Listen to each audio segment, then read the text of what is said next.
दर्शकवृन्द नमस्कार, म विक्रम श्रेष्ठ। समय चक्रमा यहाँलाई हार्दिक स्वागत छ। बडा दशैंको 8औं दिन अर्थात् महाअष्टमीमा मुलुकभरका देवी भगवतीहरूको शक्तिपीठहरूमा विशेष पूजा अर्चना हुने गर्दछ। दशैं भन्नु नै शक्ति स्वरूपा देवीहरूको पूजा अर्चना हो, तर यसमा नेपाली संस्कृति पनि गजबसँग जोडिएको छ। दर्शकवृन्द, धेरै जसो शक्तिपीठहरूमा बलि दिने चलन पनि छ। घर घरमा खसी, बोका, रागा काटेर मासु खाने अथवा पर्व मनाउने पनि गरिन्छ। केही वर्ष अघिसम्म नेपालमा भारतबाट समेत खसी बोका भित्रिन्थे, तर अहिले समय अलि फेरिएको छ। दर्शकवृन्द, मासुका लागि अब विदेशी खसी बोकाको भर खासै पर्नु नपर्ने यो खुसीको सन्देश सञ्चार भएको छ। यसपटक खाद्य संस्थानले तिब्बतबाट च्याङ्रा आयात नगर्दा यसको बजार मूल्य केही बढेको पनि छ। केही वर्ष अघिसम्म नेपालमा भारतीय खसी बोकाको भर परेर दशैं मनाउनु पर्ने बाध्यता थियो, तर अहिले स्थिति बदलिएको छ। तपाईलाई थाहा नहुन सक्छ, तर यो सत्य हो कि मुलुक खसी बोकामा लगभग आत्मनिर्भर बनिसकेको छ। नेपालमा उपभोग हुने मध्ये 95% खसी बोका स्वदेशी उत्पादन नै हुन्। नेपालमा ठूला ठूला व्यवस्थित बाख्रा पालन केन्द्रहरू त छैनन्, तर जे जति वा जुन तरिकाले खसी बोका पाल्ने गरिएको छ त्यसबाट मुलुक खसी बोकामा लगभग आत्मनिर्भर बनेको छ। पशु सेवा विभागले जनाएअनुसार नेपालमा 1,25,00,000 संख्यामा बाख्रा प्रजातिका पशुहरू छन्, जसमध्ये वर्षमा नेपालीहरूले उपभोगका लागि 33 लाख खसी बोका वर्षेनी काट्छन्। काठमाडौँ उपत्यकामा महिनामा 50,000 खसी बोका काटिन्छन्। दशैंमा साबिक भन्दा 30,000 बढी खसी बोका काटिने गरेको छ। र जनगुनासाहरू खसी बोकाहरू आएकोमा ठुल्ठुला खसी बोका, राम्रा खसी बोकाहरू यही संस्थाका हाकिमहरूले यसरी बेलुका बेलुकै लान्छन् भन्छन्। अब त्यो सर्वसाधारण कसैले देखेर भने चाहिँ होइन, त्यो एउटा भ्रम हो। मान्छेहरूलाई त्यो भ्रम पर्छ। संस्थामा ल्याइसकेपछि संस्थाका मान्छेले लान्छन्, आफूले रोज्छन्, अनि रहेका सर्वसाधारणलाई यसो देखाउँछन् भन्ने एउटा त्यो भ्रम हो। र जति सर्वसाधारणलाई मैले सोधेँ, यहाँले भने त्यही गुनासोहरू सुनेपछि तपाईँहरूले प्रत्यक्ष आँखाले देखेको त्यस्तो कोही छ कसैलाई दिएको भनेर सोद्धाखेरि उहाँहरूले पनि त्यो त देखिएन, तर भन्न चाहिँ त्यो भन्छन् भने भन्नेको पछाडि लाग्न हुँदैन भने मैले। यी सबका सब खसी बोका नेपालकै उत्पादन हुन्। विगतका वर्षहरूमा फाटफुट रूपमा भारतबाट पनि खसी बोका आयात हुन्थे, तर अहिले त्यस्तो छैन। अहिले भारतबाट आयात नगरे पनि आन्तरिक उत्पादनले नै पुग्न थालेको छ। परम्परागत ढङ्गले नै भए पनि बाख्रा पाल्ने चलन नेपालमा छ। बाख्रा मात्रै नभएर गाउँघरमा गाई, भैँसी, हाँस, कुखुरा, सुँगुर आदि पाल्ने गरिन्छ। व्यावसायिक भन्दा पनि परम्परागत हिसाबले घर खर्च चलाउन सहायक हुने गरी मानिसहरूले पशु पक्षी पाल्ने गर्दछन्। यसरी पालिएका पशु पक्षीले नै अहिले देशको आवश्यकता पूरा गरिरहेको छ। व्यावसायिक रूपमा पाल्ने गरिएको पशुको संख्या न्यून मात्रै छ। भारतसँग सीमा जोडिएका तराईका जिल्लामा रहेका पशु क्वारेन्टाइन कार्यालयहरूले दिएको जानकारी अनुसार गत वर्ष भारतबाट नेपालमा 15,000 खसी बोका आयात भएका थिए, तर यसपटक त्यति खसी बोका आयात नहुने सरकारी अधिकारीहरूको अनुमान छ। यस्तो जस्तो खाद्य व्यवस्था यो व्यापार कम्पनीले नेपाल सरकारको निर्देशन बमोजिम हामीले ल्याएको 2000 बोटाले काठमाडौँ उपत्यकाको यो जनसङ्ख्यालाई त समेट्न सक्दैन, त्यो अवश्य नै हो। तर हामीले कस्तो भने नि एउटा बजार मूल्यलाई एउटा स्थिरीकरण गर्नको लागि, जस्तै हामीले यो मूल्य जस्तो सस्तो एकदम अवश्य हुन्छ। गत वर्ष पनि हाम्रो बजार मूल्य प्रति केजी 50 देखि 100 रुपियाँसम्म हाम्रो सस्तो थियो प्रचलित बजार मूल्यभन्दा। अहिले पनि सस्तो नै हुन्छ र एउटा कुरा तौलमा पनि एकदम सुनिश्चितता हुन्छ, किन हामी सरकारी कम्पनी हो, तौलमा पनि सुनिश्चितता हुन्छ अनि मूल्य पनि सस्तो हुन्छ। र हाम्रो हेटौडा र दाङबाट आउने पहाडको खसी बोका भएको हुनाले उपभोक्ताहरूको चाहिँ माग बढी हुन्छ। कोरोनाको महामारीका बीच नेपालीहरूले दशैं मनाइरहेका छन्। यसपटक के कति परिणाममा खसी उपभोग भयो र विदेशबाट आयात भयो, सो सम्बन्धी तथ्याङ्क विस्तारै सङ्कलन हुनेछन्। दशैंमा खसी बोका मात्रै होइन, लत्ता कपडा पनि स्वदेशी नै उत्पादन गर्ने, प्रयोग गर्ने र स्वदेशी उद्यमलाई प्रोत्साहन गर्ने कार्यक्रम ल्याइनुपर्छ। गएको वर्ष दशैं संस्कृति परम्परा जोगाउने उद्देश्यले मात्रै मनाइयो। कोरोनाको महामारी त अहिले पनि छ नै, तर यो वर्ष स्थिति केही फेरियो। पोहोरको भन्दा यसपटकको दशैंमा उत्साह अलि बढेको छ। र बाँकी विषय हामी जोड्छौँ यो ब्रेकपछि।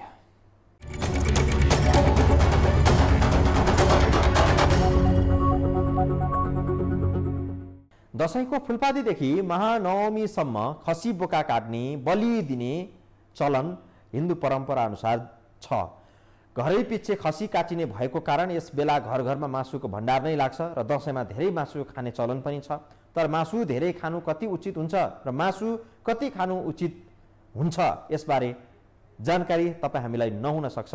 स्वास्थ्य सम्बन्धी स्वास्थ्यलाई पनि मध्यनजर गरी यो जानकारी लिन जरुरी हुन्छ। हेरौँ यो रिपोर्टमा। घरमै खसी ढालेपछि दशैंमा मासुको भण्डार नै लाग्छ। माछा मासु खानेहरूका लागि मासु स्वादिलो खाद्यवस्तु हो नै। मासु खाँदा स्वास्थ्यकर मासु खानु जरुरी हुन्छ। त्यति मात्रै होइन, मासु कति खाने, कसरी खाने भन्ने विषयमा पनि जानकारी राख्नु आवश्यक छ। मासु प्रोटिनको पूर्ण स्रोत मानिन्छ। पौष्टिकताको दृष्टिले मासु राम्रो खाद्य वस्तु हो। ठिक ढङ्गले पकाउने र मात्रा मिलाएर मासु उपभोग गर्दा यसका धेरै फाइदा छन्। उसिनेर मासु खानु सबैभन्दा उत्तम हुन्छ। भुटेर खानेहरूले न्यून मात्रामा वनस्पति तेल राखेर पकाउनु ठिक हुन्छ। अब यहाँ कुरा आयो अहिले दशैंको बेलामा के खाने त भनेर कुरा गर्दाखेरि कोरोनाको बेलामा हामीले खानपिनमा त असाध्यै ध्यान दिनै पर्छ र अहिले मान्छेहरूले दशैंको बेलामा सबभन्दा बढी हामी नेपालीहरूले खाने मासु हो। मासुजन्य पदार्थहरू एकदम धेरै खाइन्छ।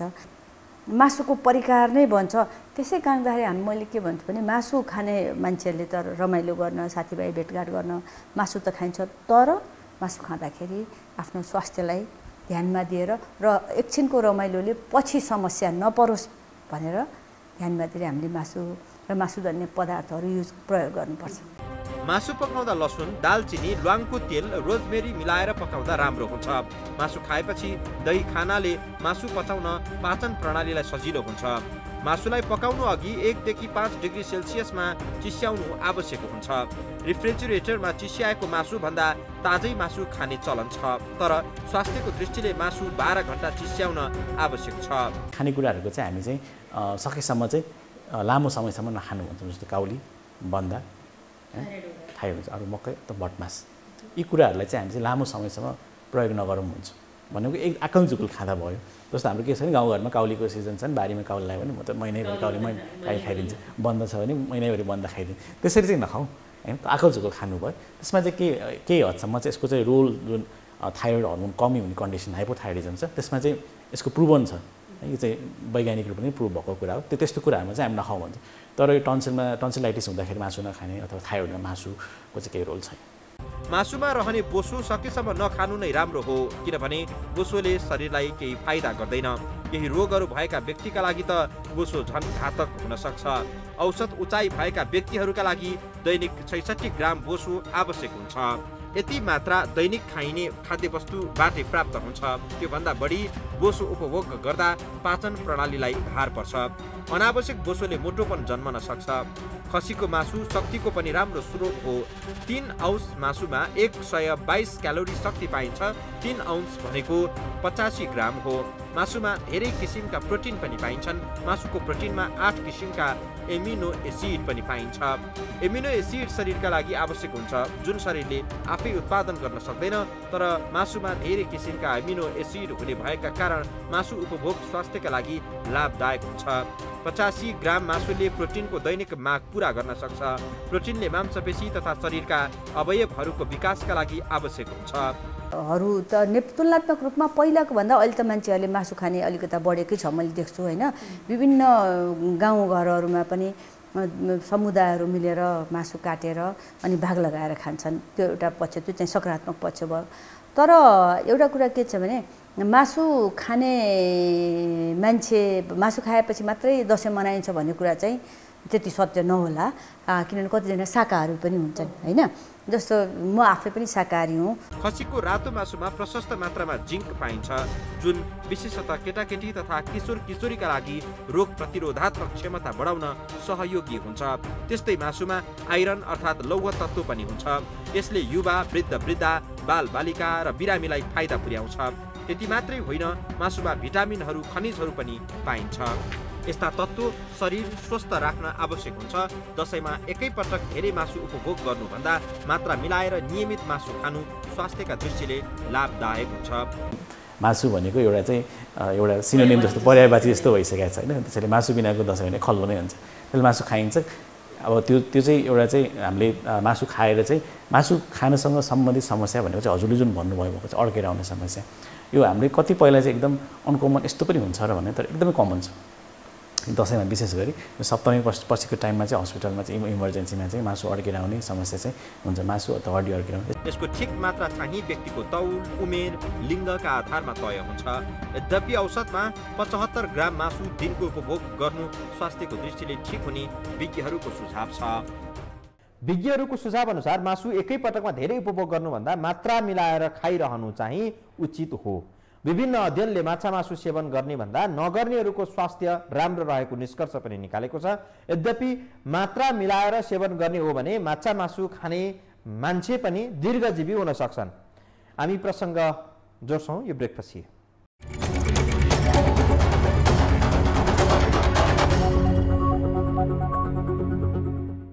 शरीरलाई नभई नहुने धेरै प्रकारका पोषक तत्त्व माछा मासुमा पाइन्छन्। यस अर्थमा माछा मासुको प्रयोग स्वास्थ्यको दृष्टिले राम्रो हो।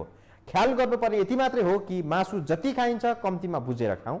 विशेष गरी ज्येष्ठ नागरिक, दीर्घरोगीहरूले खानपानमा बढी ध्यान दिनुपर्छ। मासु स्वास्थ्यका लागि राम्रो मात्रै होइन, हानिकारक पनि हुन सक्छ। तर कुन अवस्थामा त? हेरौँ यो रिपोर्ट। ठिक मात्रामा मासुको उपभोग स्वास्थ्यका लागि लाभदायक हुन्छ, तर चाहिने भन्दा बढी मासु खाँदा यसले स्वास्थ्यमा धेरै समस्या निम्त्याउँछ। मासुको बोसोले स्वास्थ्यमा चुनौती दिन सक्छ। सकेसम्म मासुबाट बोसो झिकेर खानु राम्रो हुन्छ। बोसोमा खराब कोलेस्ट्रोल र ट्राइग्लिसराइड बढेर हृदयघात हुन सक्छ। पशु पक्षीबाट निस्कने बोसो, घिउ स्वास्थ्यको दृष्टिले निकै खतरनाक साबित हुन सक्छ। उच्च रक्तचापका समस्या झेलिरहेकाहरूका लागि त बोसोले ज्यानै पनि लिन सक्छ। कति समुदायमा त मासु नभइकन त श्राद्ध पनि हुँदैन होइन, त्यो सांस्कृतिक रूपमा पनि त्यसको महत्त्व छ। तर के छ भने मासु जस्तो अब कुपोषण हुनबाट मासुले बचाउन सक्छ, किनभने यसमा पर्याप्त मात्रामा प्रोटिन हुन्छ होइन। त्यसैले गर्भवती महिलाहरू, सुत्केरी महिलाहरूलाई मासुको झोल दिने भन्ने त हाम्रो चलन नै छ। कतिपय ठाउँहरूमा त सुत्केरी महिलाहरूलाई खुवाउनुपर्छ भनेर कुखुराको भाले नै जोहो पनि गरेर राख्छन् होइन। त्यो एउटा पक्ष हो। मासुमा भएको जुन लौह तत्त्व हुन्छ त्यो शरीरमा राम्रोसँग छिटो शोषिन्छ र त्यसले रगतको कमी हुनबाट बचाउँछ भन्ने एउटा तथ्य त्यो पक्कै पनि हो। खसी, कुखुरा, राँगाको मासुको सेकुवा निकै स्वादिलो हुन्छ। दसैँमा पनि धेरै घरमा स्वादका लागि सेकुवा बनाउने चलन छ। तर याद राख्नुहोस्, पोलेको मासुले फोक्सोमा एलर्जी हुन सक्छ। पोलेको मासुमा विभिन्न हानिकारक तत्त्व हुने भएका कारण यसले क्यान्सर हुने सम्भावना पनि हुन्छ। मोटोपन, मधुमेह, उच्च रक्तचाप वा मुटुको रोग भएकाहरूले सकभर रातो मासु बोसो खानु हुँदैन। यस्ता बिरामीले रागा, खसी, बङ्गुरको सट्टा कुखुरा, माछा खानु राम्रो मानिन्छ। मासुसँगै फाइबर भएका खाद्यवस्तु जस्तै सागपात, फलफुल, दही खानु राम्रो हुन्छ। चाडपर्वमा माछा मासुको मात्रै होइन, मदिराको सेवन पनि बढी हुने गरेको छ। बढी मदिरा सेवनका कारण अम्लपित्त तथा कलेजोको रोग लाग्न सक्छ भने बासी एवं अजीर्ण भोजनले झाडा पखाला आदि रोगले च्याप्न सक्छ।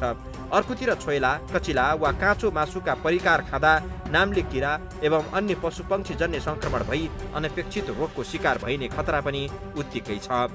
एकदम हाम्रो बाहिर खरिद गर्दा पनि हाम्रो भेटनरी कार्यालयबाट प्रतिनिधि नै हुनुहुन्छ, त्यहाँ गरेर ल्याउँछौँ। त्यस पछाडि हाम्रो यहाँ प्राप्त भइसके पछाडि पनि हाम्रो भेटनरीबाट डक्टर आउनुहुन्छ अनि चेक गरेर अनि मात्र बल्ल भोलिबाट बिक्री गर्छौँ हामी।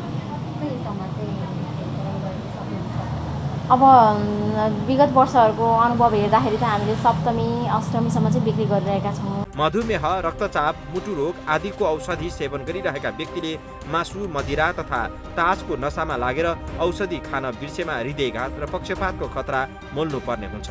रातो मासुका राम्रा पक्षसँगै नराम्रा पक्ष पनि छन्। रातो मासुले खराब कोलेस्ट्रोललाई बढाउँछ, जसले गर्दा रक्त नलीहरू साँगुरो भई उच्च रक्तचाप, हृदयघात, पक्षघात हुन सक्छ।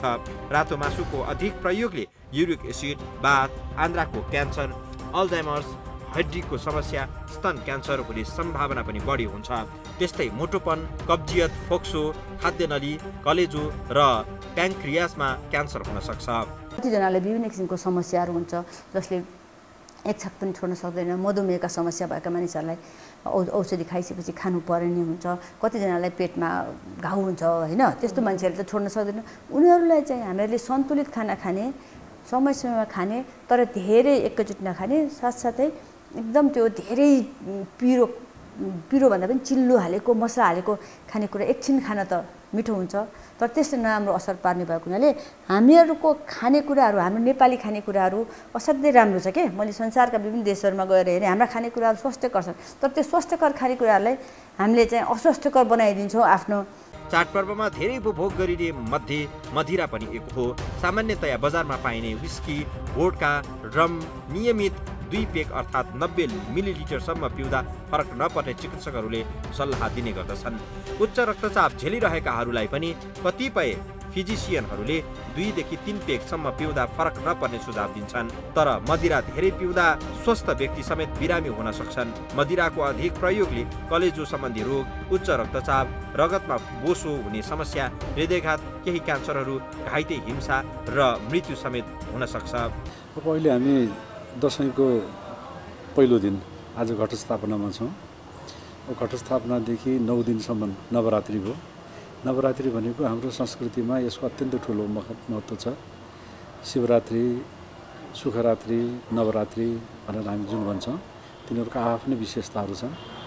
नवरात्रिको साधना पश्चात जुन दशमीको दिनमा हामी सिद्धिदात्री देवीको प्रसाद लगाउँछौँ, नवदुर्गाको प्रसाद लगाउँछौँ र जाने आफन्तहरू ठुलाबडाहरूको आफ्नो पहिला त घरबाट त्यसपछि घरबाट बाहिर इष्टमित्र लगायत आफन्तजन कहाँ आफ्ना अग्रजहरू कहाँ ज्येष्ठ व्यक्तित्वहरू कहाँ गएर जुन लगाउँछौँ र आशीर्वाद प्राप्त गर्छौँ त्यसको नेपाली संस्कृतिमा अत्यन्त ठुलो महत्त्व छ।